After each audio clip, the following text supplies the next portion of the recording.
പ്രശസ്തമായ നാഗമഠത്ത് തറവാട്ടിലെ മുത്തശ്ശിക്ക് പ്രായാധിക്യമായത് കാരണം അനന്തരാവകാശിക്ക് വേണ്ടി അന്വേഷണം തുടങ്ങി. അതോടെ ആ തറവാട്ടിൽ ദുരന്തങ്ങളുടെ കൊടുങ്കാറ്റ് ആഞ്ഞടിക്കാൻ തുടങ്ങി.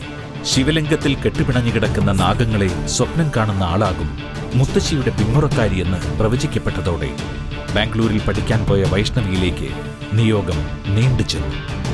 ഇഷ്ടമുള്ള പുരുഷനോടൊപ്പം ദാമ്പത്യ ജീവിതം നയിക്കാൻ ഇഷ്ടപ്പെടുന്ന വൈഷ്ണവി ഈ ഊരാക്കുടുക്കിൽ നിന്ന് രക്ഷപ്പെടാൻ ഉപായങ്ങൾ തേടി. കാമുകനും കൂട്ടുകാരുമൊത്ത് തറവാട്ടിലെത്തിയ വൈഷ്ണവിയുടെ കൂട്ടുകാരന്റെ കൈപ്പിഴ മൂലം വർഷങ്ങൾക്ക് മുൻപ് കൊല ചെയ്യപ്പെട്ട ഒരു നാഗം മൺപുറ്റിനുള്ളിൽ നിന്ന് സ്വതന്ത്രമാക്കപ്പെട്ടു. ദക്ഷകയുടെ വേഷമെടുക്കുന്ന നാഗം നാഗമഠത്തെ ഓരോരുത്തരെയും കൊല്ലാൻ തീരുമാനിക്കുമ്പോൾ സർവശക്തനായ ശിവനാഗം ദക്ഷകയുടെ വഴിമുടക്കുന്നു. കണ്ണിലെ കൃഷ്ണമണി പോലെ നാഗമഠത്തെ മുത്തശ്ശി കാത്തുസൂക്ഷിച്ച മുത്തച്ഛൻ കാവും തറവാടും ദക്ഷകയുടെ പൈശാചിക നീക്കങ്ങൾ മൂലം അംഗപ്പറമ്പാകുന്നു. രാക്ഷസിയും ദൈവവും മുഖാമുഖം കാണുന്ന അംഗം. മഞ്ഞൾ പ്രസാദം ഇനി തുടർന്ന് കാണുക. കുറച്ചു മുമ്പ് ഒരാൾ എന്നെ ഇവിടെ കാണാൻ വന്നിരുന്നു. നാഗമഠത്ത് മനയുടെ അതിർത്തിക്ക് അപ്പുറമുള്ള അതിഥി മന്ദിരത്തിന്റെ നോട്ടക്കാരൻ. അയാൾ എന്തിനായിരിക്കും വന്നതെന്ന് നിങ്ങളോട് ഞാൻ പറയേണ്ടതുണ്ടോ? എന്താ രണ്ടാളും മിണ്ടാതെ നിക്കണത്? കേസിൽ പെട്ട് കിടക്കണ സ്ഥലമല്ലേ അത്? ഇവിടെ വരണവർക്ക് അവിടെ എന്ത് കാര്യം? മുത്തശ്ശി, അത് വൈഷ്ണവിയുടെ കൂട്ടുകാരെ അറിയാതെ അവിടെ പോയതാ. ഒരു തവണ പോയ അബദ്ധത്തിൽ അറിയാതെ പോയതാണെന്ന് കരുതാം. രണ്ടാമതും ഇവിടുന്ന് ഒരാൾ ആ സ്ഥലം ലക്ഷ്യമാക്കി പോയതാണെങ്കിലോ അതിനെപ്പറ്റി എന്താ പറയേണ്ടത്? വൈഷ്ണവിയുടെ കൂട്ടുകാരോട് ഞാനതിന്റെ പ്രശ്നം പറഞ്ഞ് മനസ്സിലാക്കി കൊടുത്തിട്ടുണ്ട്. പിന്നെ ആ വൃദ്ധനായ മനുഷ്യൻ വന്നപ്പോ ഞാൻ തന്നെ അയാളോട് ക്ഷമ പറഞ്ഞ് ഇനി ഇത് ആവർത്തിക്കില്ലെന്ന് അറിയിച്ചു വിട്ടതാ. അയാള് പിന്നെന്തിനാ ഇവിടെ വന്ന് മുത്തശ്ശിയെ ധ്യാനത്തിനിടയിൽ ശല്യപ്പെടുത്തിയത്? അത് തീരെ ശരിയായില്ല. തെറ്റ് നാഗമഠത്തുകാരുടെ ഭാഗത്തു നിന്നല്ലേ ഉണ്ടായത്. എന്നിട്ട് പരാതി പറയാൻ വന്നയാളെ കുറ്റപ്പെടുത്തുന്നത് എന്ത് ന്യായമാണ്? അല്ല, ഞാൻ ഉദ്ദേശിച്ചത്... നീ ഉദ്ദേശിച്ചത് എന്താണെന്ന് എനിക്ക് മനസ്സിലായി. അങ്ങനെ നീ ഉദ്ദേശിക്കണ്ട. വൈഷ്ണവിയുടെ കൂട്ടുകാര് ചെയ്തത് ശരിയായ നടപടിയല്ല. ഞാൻ ഇവിടെ ഇരുന്നാലും നാഗമഠത്ത് മനയിൽ എന്ത് സംഭവിച്ചാലും ഞാൻ അറിയും. നിനക്കും മനസ്സിലായില്ലോ? ആ പ്രശ്നം ഞാൻ തന്നെ ഒതുക്കി തീർത്തതാണല്ലോ മുത്തശ്ശി. മോളെ, ഞാൻ വഴക്കു പറഞ്ഞതല്ല. നമുക്ക് അധികാരമില്ലാത്തൊരു സ്ഥലത്ത് അവിടുത്തെ പ്രശ്നങ്ങൾ അറിയാത്ത വൈഷ്ണവിയുടെ കൂട്ടുകാര് പോയ ഭവിഷ്യത്തിനെ പറ്റി ഓർത്താണ് ഞാൻ ഈ പറയണത്. നീ അവർക്ക് അതിന്റെ വരും വരായികൾ പറഞ്ഞു കൊടുക്കണം. ചോരത്തളപ്പുള്ള കുട്ടികളല്ലേ, അവരെടുത്ത് ചാടും. ആ, വൈഷ്ണവിയോട് ഇക്കാര്യം പ്രത്യേകം പറയാ. ശരി മുത്തശ്ശി.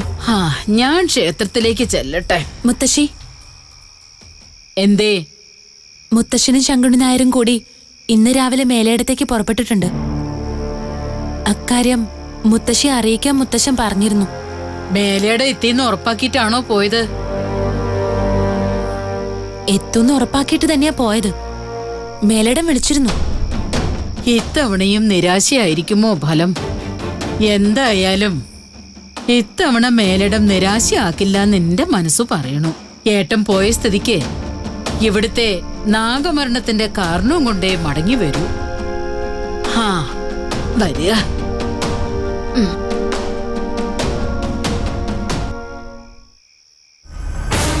നാഗമരണത്തിന്റെ കാരണം കണ്ടെത്താനുള്ള പ്രശ്നവിധി കിട്ടുമെന്നാണോ വിട്ടികളെ നിങ്ങൾ കരുതുന്നത്? ആ കാരണം കണ്ടെത്താൻ നിങ്ങൾക്ക് കഴിയില്ല. കാരണം കണ്ടെത്തി ദക്ഷയുടെ വിളയാട്ടം അവസാനിപ്പിക്കാമെന്നാണോ? എന്നാൽ അത് ഈ മനിയുടെ സർവനാശമായിരിക്കും.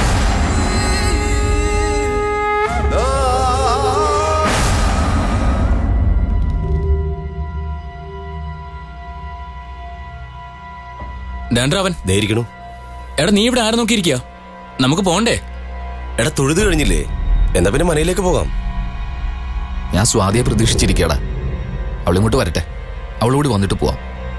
എടാ, അവളെ ക്ഷേത്രത്തിലേക്ക് വിളിച്ചപ്പോ വരുന്നില്ലെന്നല്ലേ പറഞ്ഞത്? പിന്നെന്തിനാ നീ കാത്തിരിക്കുന്നേ? അതൊന്നുമല്ല, ഞാൻ ഒരു കാര്യം പ്ലാൻ ചെയ്തിട്ടുണ്ട്. അളിയൻ എന്ത് പ്ലാൻ വരയ്ക്കാനാ ഉദ്ദേശിക്കുന്നേ? പോടാ, അവൻ്റെ ഒരു തമാശ. എന്താ നിന്റെ പ്ലാൻ അത് പറ. പറയാം. നിങ്ങളെന്നോട് യോജിക്കില്ലെന്ന് എനിക്കറിയാം. എങ്കിലും എനിക്ക് പറഞ്ഞല്ലേ പറ്റൂ. ആ, അപ്പോ അളിയൻ എന്തോ കുഴപ്പമുണ്ടാക്കാനുള്ള പ്ലാനാണല്ലേ? കുഴപ്പമൊന്നും വരില്ല. നിങ്ങൾ എന്റെ കൂടെ ഒന്ന് നിന്ന് തന്നാ മതി. നീ എന്താ ഉദ്ദേശിക്കുന്ന വെച്ചാ പറ. അന്ന് രാത്രി നമ്മൾ എല്ലാവരും കൂടെ ആ നാഗപ്പറ്റി പരിശോധിക്കാൻ പോയില്ലേ? അതുപോലെ ആ അതിഥി മന്ദിരത്തിലേക്കും നമുക്കൊന്ന് പോണം. നീ എന്തൊക്കെയായി പറയുന്നേ? എന്താടാ, നിങ്ങൾക്ക് എന്റെ കൂടെ വരാൻ പേടിയാണോ? എടാ, പേടിയുള്ളോണ്ടല്ലേ അന്ന് നമ്മൾ പാമ്പിനെ കണ്ട് പേടിച്ചോടിയത്. ഇനിയിപ്പോ അതിഥി മന്ദിരത്തിൽ ചെന്ന് ദക്ഷകയും കണ്ട് പേടിച്ചോടണമായിരിക്കും അല്ലേ? ഓ, അവിടെ പാമ്പിനെ നേരിടേണ്ടി വരും. പക്ഷേ ഇല്ലാത്ത ദക്ഷകയെ പേടിക്കേണ്ട കാര്യമൊന്നുമില്ല. ഇത് കുഴപ്പത്തിലേക്കാണ് പോകുന്നത്. ഈശ്വർ, വൈഷ്ണവി എന്ത് പറഞ്ഞു സ്വാതി? നിന്റെ പ്ലാനൊക്കെ ഞാൻ അവളോട് പറഞ്ഞു. പക്ഷെ അവള് ഭയങ്കര നെഗറ്റീവായിട്ടാ റെസ്പോണ്ട് ചെയ്തേ. ഈ മനയിൽ എല്ലാരും ഓരോരോ പ്രോബ്ലംസ് ഫേസ് ചെയ്തോണ്ടിരിക്കുമ്പോ ആ സ്ഥലത്തേക്ക് രാത്രിയിൽ പോകണ്ടെന്ന് അവള് പറയുന്നത്. ഏതായാലും വൈഷ്ണവി കൂടെ വരില്ലെന്ന് പറഞ്ഞു. നിന്നോട് തനിയെ പോകണ്ടെന്നും. വൈഷ്ണവി പറഞ്ഞത് വളരെ കറക്റ്റാ. രാത്രിയിൽ ആ സ്ഥലത്തേക്കുള്ള യാത്ര ജീവൻ പണയം വെച്ചുള്ള കളിയാ. അത് വേണ്ട. എടാ, കാവൽക്കാരൻ അവിടെ കണ്ണിൽ എണ്ണ ഒഴിച്ച് ഉറക്കമില്ലാതെ കാത്തിരിക്കുമായിരിക്കും. ഇനി അവിടെ ചെന്ന് അയാൾ പുറകിലൂടെ വന്ന് നമ്മളെ പേടിപ്പിക്കും. എടാ, അയാൾ അവിടെ പകല് മാത്രമേ ഉണ്ടാവാൻ സാധ്യതയുള്ളൂ. പ്രായമായ മനുഷ്യനായതുകൊണ്ട് രാത്രി ഉറക്കമൊഴിഞ്ഞ് അയാൾ അവിടെ കാവല് നിൽക്കില്ല. മാത്രമല്ല, വിജനമായ സ്ഥലം, വെളിച്ചം പോലുമില്ല. ആ കാവൽക്കാരൻ അവിടെ ഉണ്ടാവാൻ സാധ്യതയില്ലെന്നും ഉറപ്പാ. ഈശ്വർ, വൈഷ്ണവി പറഞ്ഞ സ്ഥിതിക്ക് നമ്മൾ അവിടെ പോണോ?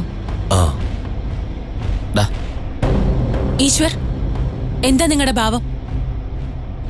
നിങ്ങളുടെ പദ്ധതി എന്താന്നൊക്കെ എനിക്ക് മനസ്സിലായി. ഇന്ന് രാത്രി നീ ഇവരെയും കൊണ്ട് അതിഥി മന്ദിരത്തിലേക്ക് പോവരുത്. ആ ശ്രമം നീ ഉപേക്ഷിച്ചേക്ക്. ഞാനെങ്ങനെ അറിഞ്ഞു എന്നാവൂ അല്ലേ? സ്വാതി വൈഷ്ണവിയുമായി സംസാരിച്ചതെല്ലാം ഞാൻ കേട്ടു. ആ കാവൽക്കാരൻ ഇവിടെ വന്ന് പരാതി പറഞ്ഞതല്ലേ? എന്നിട്ട് എന്തിനാ ഈ അവിവേകത്തിന് നിങ്ങൾ വീണ്ടും ശ്രമിക്കുന്നത്? രേണുവടുത്തി, വേറൊന്നും കൊണ്ടല്ല. ഇങ്ങനെ ഓരോരുത്തരും ഓരോ വിലക്കുകൾ പറയുമ്പോ ആ മന്ദിരം കാണാൻ എന്തോ ഒരു കൗതുകം തോന്നുന്നു. അതുകൊണ്ടാ രാത്രിയിൽ പോകാൻ തീരുമാനിച്ചത്. അപ്പോ കാവൽക്കാരനുണ്ടാവില്ലല്ലോ. ഈശ്വർ, നീ അവിടെ പോവരുത്. അയാൾ വീണ്ടും പരാതിയായി വന്ന് മുത്തശ്ശിയെ കണ്ട നിങ്ങൾ ഇവിടെ താമസിക്കുന്നത് മുത്തശ്ശി ചിലപ്പോ വിലക്കും.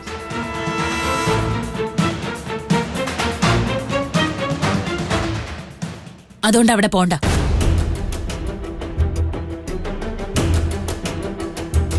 ഈശ്വർ, രേണുടുത്തി പറഞ്ഞതിലും കാര്യമുണ്ട്. രേണുവടുത്തി പറഞ്ഞ സ്ഥിതിക്ക് ഇനി പോകണ്ട. അതെ, എന്തിനാ വെറുതെ ആ കാവൽക്കാരന് കുഴപ്പമുണ്ടാക്കുന്നത്? ഡാ, നിങ്ങൾക്ക് പേടിയാണെങ്കിൽ അത് പറഞ്ഞാ പോരെ. നിങ്ങൾ ഈ മനയിലുള്ളവരെ പോലെ ആയിപ്പോയല്ലോ. അല്ലളിയെ പേടിച്ചിട്ടല്ല, അത് പിന്നെ നിന്റെ രാഹുലെ, അവൻ തനിയെ അവിടെ പോവോ? ഏയ്, അങ്ങനൊന്നും പോവില്ല. പോവാതെ ഞങ്ങൾ നോക്കിക്കോളാം. ഇവനിത് എന്താ പറ്റിയേ? ചുമ്മാ വാ, നമുക്ക് ഇവിടെ നിന്ന് എന്നാ വാ പോവാം.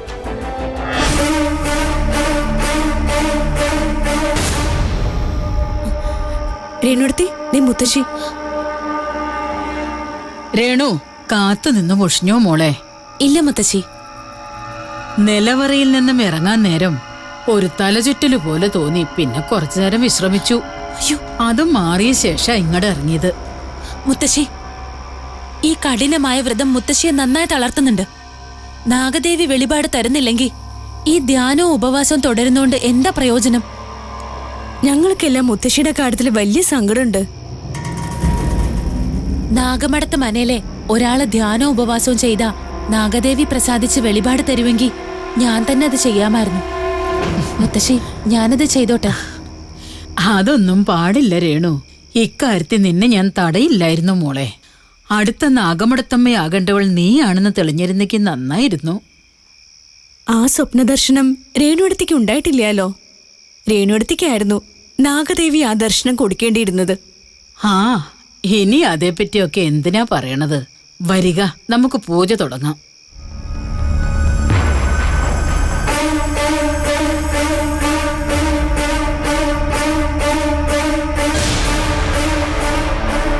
നാഗമടുത്തമ്മേ, നിങ്ങൾ സ്ഥലകാലം നഷ്ടപ്പെട്ട് ദക്ഷകിയുടെ അരികിലേക്ക് വരികയാണ്. നിങ്ങൾക്ക് അനുഭവപ്പെട്ട തലകറക്കം അതിനുള്ള നിമിത്തമാണ്. ഇവിടെ ഇന്ന് നാഗമടത്തം അവസാനിക്കാൻ പോവുകയാണ്.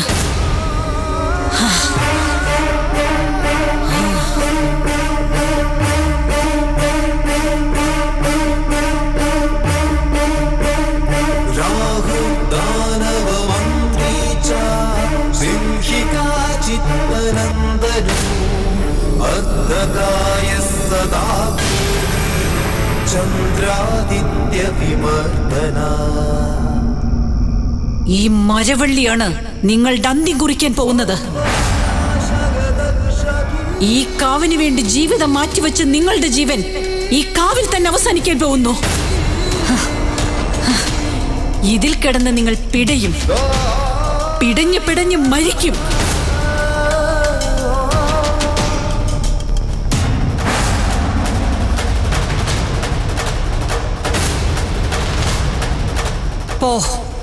പോയി നാഗമടത്തമ്മയുടെ കൊലക്കയറായി മാറ്. പോ.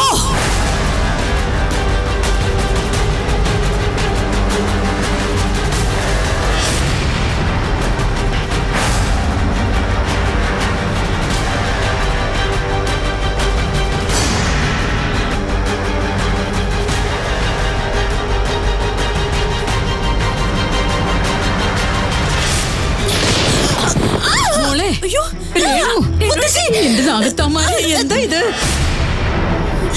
ശംഭോ മഹാദേവ, ദേവാദിദേവ.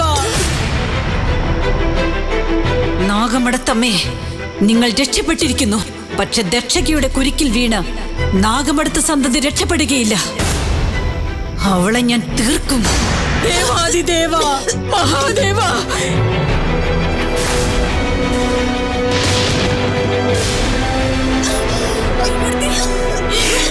ശ്രീ പരമേശ്വര, അവിടുത്തെ കോപമാണെങ്കിൽ അടിയനെ ശിക്ഷിച്ച് ഈ കുഞ്ഞിനെ വെറുതെ വിടൂ. ശംഭോ മഹാദേവ, ശ്രീ ശങ്കര, ദേവാദിദേവ, എന്റെ കുഞ്ഞിനെ രക്ഷിച്ചു തരൂ. മഹാദേവ, മഹാദേവ, എന്റെ കുഞ്ഞിനെ രക്ഷിച്ചു തരൂ. എന്റെ കുഞ്ഞിനെ രക്ഷിക്കൂ, എന്റെ ഭഗവാനെ.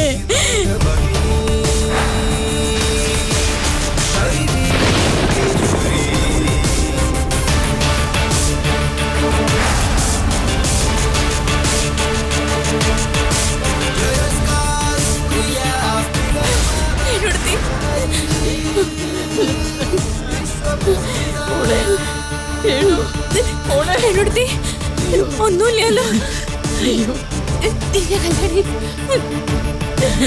മുത്തശ്ശി,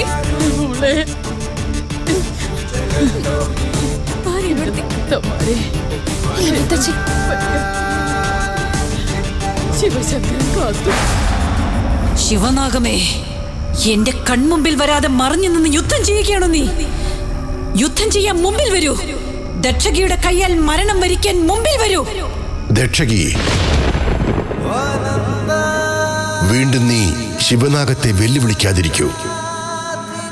പിന്മാറൂ, അല്ലെങ്കിൽ നീ സ്വയം നിന്റെ നാശം വരുത്തിവെക്കും.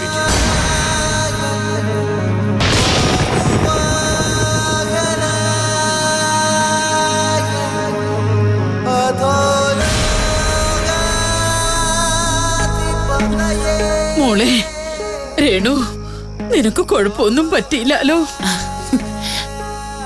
മുത്തശ്ശി ഇപ്പോഴും അക്കാര്യമാണോ ആലോചിക്കുന്നത്? അതറിയാതെ ഇരുട്ടത്ത് സംഭവിച്ചതല്ലേ. അബദ്ധത്തിൽ ആ കൊടുക്ക് കഴുത്തിപ്പെട്ടുപോയി. ആ മരവള്ളി പൊട്ടിക്കാൻ കഴിയുമെന്ന് ഞാൻ കരുതിയില്ല. അത് കേടായി ദ്രവിച്ചു തുടങ്ങിയ മരവള്ളി ആയിരിക്കും. എന്തായാലും ഇതിപ്പോ മരവള്ളി രേണുവടുത്തി കൊടുക്കുന്നത് രണ്ടാമത്തെ പ്രാവശ്യ. ആദ്യം കാലുടക്കി വീണ് താക്കോൽക്കൂട്ടം പോയി. കല്യാണി എന്താ പറഞ്ഞത്? രേണു വീണു താക്കോൽക്കൂട്ടം പോയിന്നോ? എന്താ ഈ പറയണത്? അത് മുത്തശ്ശി, ഞാനെന്ന് അറിയാതെ ഒരു മരവള്ളി തട്ടി വീണതാ. കുഴപ്പമൊന്നുമില്ല. കാവിലെ മരവള്ളി തട്ടി നീ വീഴുക, പിന്നീട് കഴുത്തിലെ മരവള്ളി കുടുങ്ങുക. എന്താ മോളെ നിനക്ക് മാത്രം ഇങ്ങനെ സംഭവിക്കണത്? മുത്തശ്ശി, അതിൽ വിഷമിക്കാനൊന്നുമില്ല. അറിയാതെ സംഭവിച്ചതല്ലേ.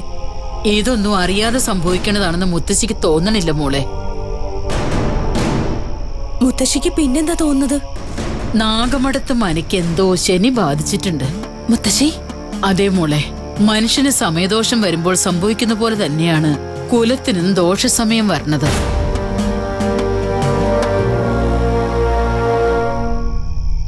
എന്തൊക്കെയോ പ്രശ്നങ്ങൾ ഈ മനയെ ചൂഴ്ന്നു നിൽക്കുന്നുണ്ട്. നാഗദേവി അനുഗ്രഹിച്ച് ആ വെളിപാട് എനിക്ക് തരാത്തത് എന്തേ എന്നാണ് എന്റെ ആശങ്ക. ആ വെളിപാട് കിട്ടും മുത്തശ്ശി. മുത്തശ്ശിയുടെ ധ്യാനത്തിനും ഉപവാസത്തിനും ഫലം കിട്ടാതിരിക്കില്ല. അങ്ങനെ തന്നെയാണ് ഞാനും പ്രതീക്ഷിക്കണത്. പക്ഷേ എന്തോ ഒരു തടസ്സമുണ്ട്. അല്ല, ആരോ തടസ്സപ്പെടുത്തണുണ്ട്. അതിന് കാരണം നാഗമരണമാണെങ്കിൽ നാഗത്താമാര് നമ്മോട് കോപിച്ചിട്ടുണ്ടാവും രേണു. നമുക്ക് പ്രാർത്ഥിക്കാം, പരിഹാര കർമ്മങ്ങളും ചെയ്യാം. വേറൊന്നും നമ്മളെ കൊണ്ടാവില്ലാലോ. നോക്കാം. നിങ്ങൾ തിരികെ പോകുമ്പോ കാവിന് മുന്നിലൂടെ സൂക്ഷിച്ചു പോണോട്ടോ. ശരി മുത്തശ്ശി. അതുപോലെ കാവില് നടന്ന കാര്യങ്ങൾ ഇല്ലത്താരോടും പറയണ്ട. എല്ലാവർക്കും ആദിയാവും. നാഗദേവി പ്രസാദിച്ച് അതിന്റെ കാരണങ്ങളൊക്കെ വെളിപ്പെടുത്തി തരട്ടെ. നിങ്ങൾ പൊയ്ക്കോളുക. എന്റെ നാഗത്താമാരെ, എന്താണ് ഈ നടക്കണതൊക്കെ? എന്തിനാ നീ ഞങ്ങളെ പരീക്ഷിക്കണത്? കാരണങ്ങളൊന്ന് വെളിപ്പെടുത്തിക്കൂടെ? എന്റെ നാഗത്താമാരെ, എന്റെ ദേവി, കാത്തുരക്ഷിക്കണേ. രേണുവടുത്തി, ഇന്നലെ രാത്രി എത്ര ആലോചിച്ചിട്ടും എനിക്ക് ആ മരവള്ളിയുടെ കാര്യത്തിൽ ഒരു ഉത്തരവും കിട്ടിയില്ല. ഞാൻ ആ കാര്യം എപ്പോഴേ മറന്നു. നീ ഇപ്പോഴും അത് ആലോചിച്ചോണ്ടിരിക്ക? ഇവര് തമ്മിൽ എന്ത് കാര്യത്തെ പറ്റിയാ പറയുന്നേ? എന്തോ കുഴപ്പമുണ്ടല്ലോ. എന്തായാലും എന്റെ രേണുവടുത്തി, അതിലൊരു അസ്വാഭാവികതയില്ലേ? ഞാൻ ഇന്ന് രാവിലെ കൂടി കാവിൽ പോയി ആ സ്ഥലം നോക്കിയതാ. ആ മരവള്ളി രണ്ടായി മുറിഞ്ഞിട്ടുണ്ട്. പക്ഷേ അതൊരാളുടെ കഴുത്തിൽ ചുറ്റാൻ മാത്രം നീളമില്ലാത്തതാണെന്നേ. നീ രാവിലെ നോക്കിയതുകൊണ്ട് തോന്നിയതാ. രാത്രി നമ്മൾ ശ്രദ്ധിക്കാതെ നടന്നപ്പോ കഴുത്തിലെ വള്ളി കുരുങ്ങിയതല്ലേ?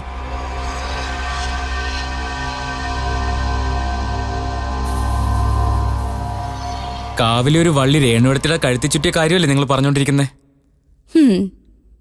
ഞങ്ങള് സംസാരിക്കുന്നത് ഒളിച്ചു നിന്ന് കേക്കലാണോ തന്റെ പണി? താൻ ആള് കൊള്ളാലോ. അയ്യേ, ഞാൻ ഒളിച്ചു കേട്ടൊന്നുമല്ല. നിങ്ങൾ കാണാതെ മാറി നിന്ന് കേട്ടതല്ലേ? രേണുവടുത്തിയെ വള്ളിയെ കുടിക്കാതെ ആരാണെന്നറിയോ? ആരാണെന്നാ സുന്ദര പറയുന്നേ? ഞാൻ കാവിൽ കണ്ട പെണ്ണില്ലേ, അവള് തന്നെ. അവള് ദക്ഷകിയാണെന്ന് പറഞ്ഞപ്പോ നിങ്ങൾ ആരെങ്കിലും വിശ്വസിച്ചോ? ഇല്ലല്ലോ. എടോ സുന്ദരേ, ഈ ദക്ഷകിയെ പറ്റി ഞാൻ അന്ന് തന്നോട് പറഞ്ഞ കാര്യം സത്യമാണെന്നാണോ താൻ ഇപ്പോഴും കരുതുന്നത്? എന്താ, സത്യമല്ലേ? സത്യമല്ല. തന്നെ ഒന്ന് പേടിപ്പിക്കാൻ വേണ്ടി ഞാനൊരു കള്ളം പറഞ്ഞതല്ലേ. ഓ, ഇപ്പൊ സുന്ദറിന്റെ ദക്ഷകി പേടി മാറിയില്ലേ? കല്യാണി ദക്ഷകിയെ പറ്റി പറഞ്ഞത് കള്ളമായിരിക്കും. പക്ഷേ വസുമതി ആന്റി കള്ളം പറയാറില്ല. ആന്റി പറഞ്ഞത് ശരിയാണെന്നാ എന്റെ വിശ്വാസം. ഇതിപ്പോ തമാശയ്ക്കൊരു കാര്യം പറഞ്ഞത് കുഴപ്പമായെന്നാ തോന്നുന്നത്.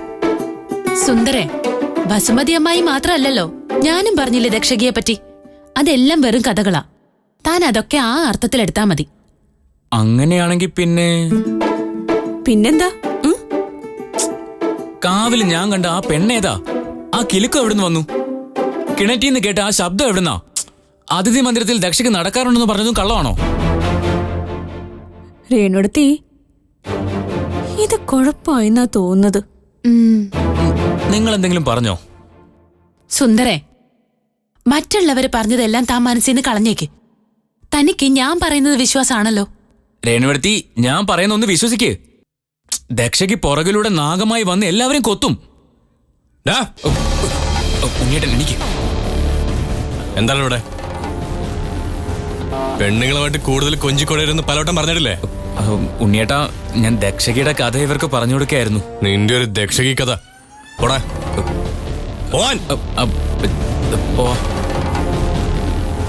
രേണു, വൈഷ്ണവിയുടെ കൂട്ടുകാരെ ഇവിടെ അധികം നാൾ താമസിപ്പിക്കുന്നത് ശരിയല്ല. അതെന്താ ഉണ്ണിയേട്ടാ? അവരാ കാവിലും അതിഥി മന്ദിരത്തിന്റെ ഭാഗത്ത് കറങ്ങി നടക്കുന്നൊക്കെ എന്തോ വേണ്ടാത്ത കാര്യം ഒപ്പിക്കാനെന്ന് തോന്നുന്നു. ഉണ്ണിയേട്ട അങ്ങനെയൊന്നുമില്ല. വൈഷ്ണവിയുടെ കൂട്ടുകാര് പ്രശ്നക്കാരുമല്ല, അവര് നല്ലവരാ. അത് നിന്റെ അഭിപ്രായം. എന്റെ അഭിപ്രായം ഞാൻ പറഞ്ഞത്. വൈഷ്ണവിയെ കാര്യം പറഞ്ഞ് മനസ്സിലാക്കിയിട്ട് അവരെ ഇന്ന് തന്നെ പറഞ്ഞുവിടുന്ന നല്ലത്. ഇതെല്ലാം ഉണ്ണിയേട്ടന്റെ വെറും തോന്നല. ഉണ്ണിയേട്ടന് വൈഷ്ണവിയെ വിശ്വാസം ഉണ്ടോ? ഉണ്ടെങ്കിൽ അവളുടെ കൂട്ടുകാരെയും വിശ്വസിക്കണം.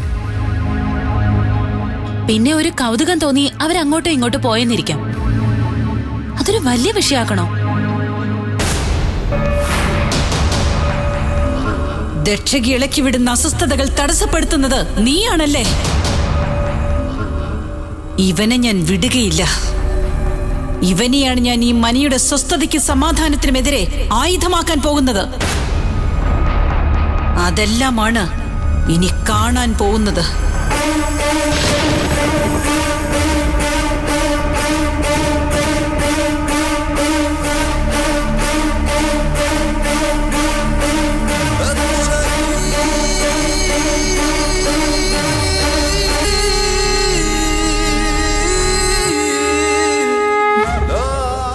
രേണുടുത്തി,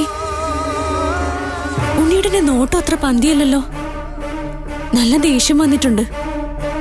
വല്ല വഴക്കുണ്ടാക്കാനുള്ള പുറപ്പാടാണോ?